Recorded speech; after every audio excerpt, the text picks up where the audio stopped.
Hello friends, today we'll be learning about multiple myeloma. So, what is multiple myeloma? Multiple myeloma is the malignant disease of plasma cells in the bone marrow. So, there is excessive production of abnormal plasma cells, of which mostly IgG and IgA are formed. IgG meaning immunoglobulin G and IgA meaning immunoglobulin A. And it predominantly occurs in older people of 65 to 75 years of age. It is one of the most common hematological cancers, mind you. In fact, British Journal of Medicine determined multiple myeloma to be the second most common hematological cancer, just behind lymphoma. Before proceeding any further, let's learn how plasma cells are formed. As we know, hematopoiesis is the production of blood cells, and it has several sites. One of the sites include the vertebrae. In the vertebrae, there are hematopoietic stem cells. These hematopoietic stem cells produces myeloid and lymphoid stem cells. Now, for the purpose of this video, we only need lymphoid stem cells. These lymphoid stem cells produces lymphoblasts, and then these lymphoblasts produces B lymphocyte and then the plasma cells, of which will eventually reside in the bone marrow. Normally, plasma cells make up about 5% of the bone marrow. And then these plasma cells will secrete antibody and immunoglobulins. So, immunoglobulins, we must know some basic stuffs about this. Immunoglobulins have 2 light chains and 2 heavy chains. These light chains are either kappa or lambda, which are together called paraproteins.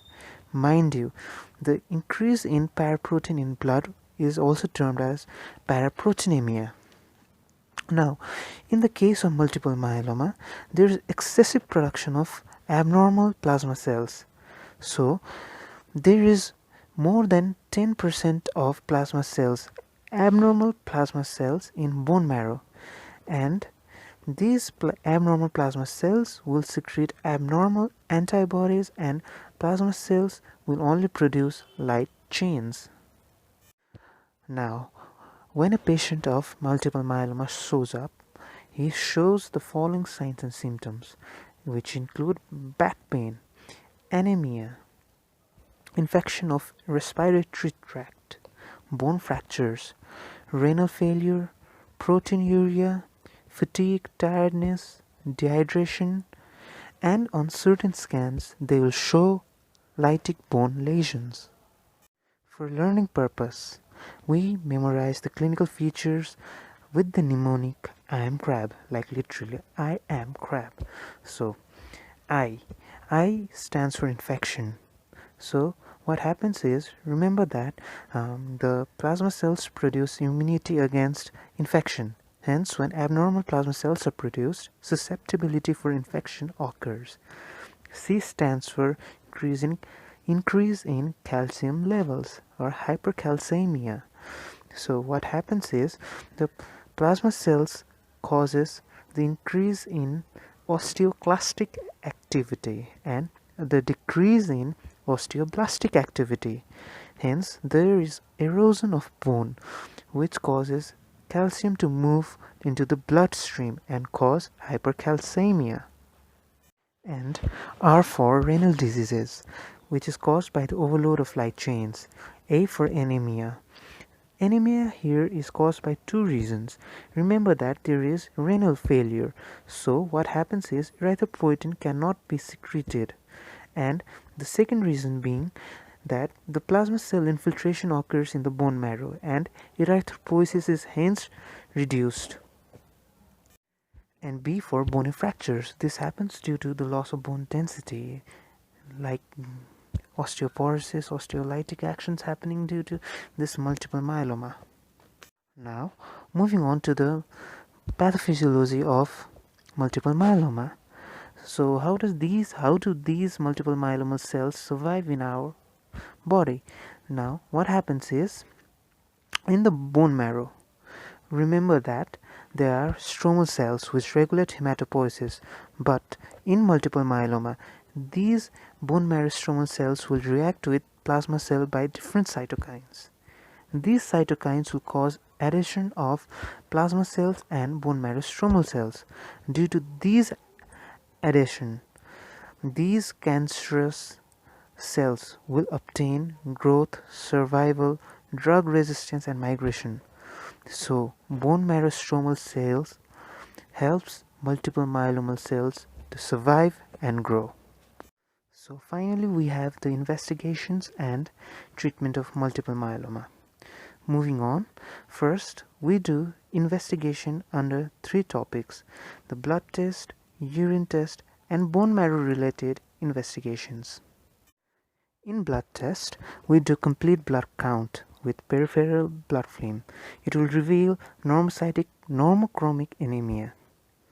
There is also increase in serum urea and other nitrogenous bases due to kidney pathology. Also serum creatinine is increased. The calcium level is increased, hence hypercalcemia occurs. There is paraproteinemia, and which is detected by serum protein electrophoresis. Urine test is also done. Urine test is done to check the presence of kappa or lambda light chain. These paraproteins are seen in urine, and when they are seen are also termed as Bence-Jones protein. This is one of the most important diagnostic criteria of multiple myeloma. Finally, bone-related investigations. In bone marrow aspiration, we can find, as mentioned above, more than 10% of abnormal plasma cells. Mind you, the normal range is below 5% in the bone marrow, and radiological scans will show osteolytic lesions. Now, the diagnostic criteria for multiple myeloma includes 3 points. So if a patient has any one of the mnemonic I am crab and positive serum protein electrophoresis or Bence-Jones protein to be present in urine, and more than 10% of abnormal plasma cells present in bone marrow, then he is said to be diagnosed with multiple myeloma. Hence, multiple myeloma is confirmed in that patient. And finally, the treatment includes chemotherapy and radiotherapy. So that's it guys for today's video on multiple myeloma, and let me know in the comment section if I should do some more videos regarding these medical topics, and till then, see you, bye bye.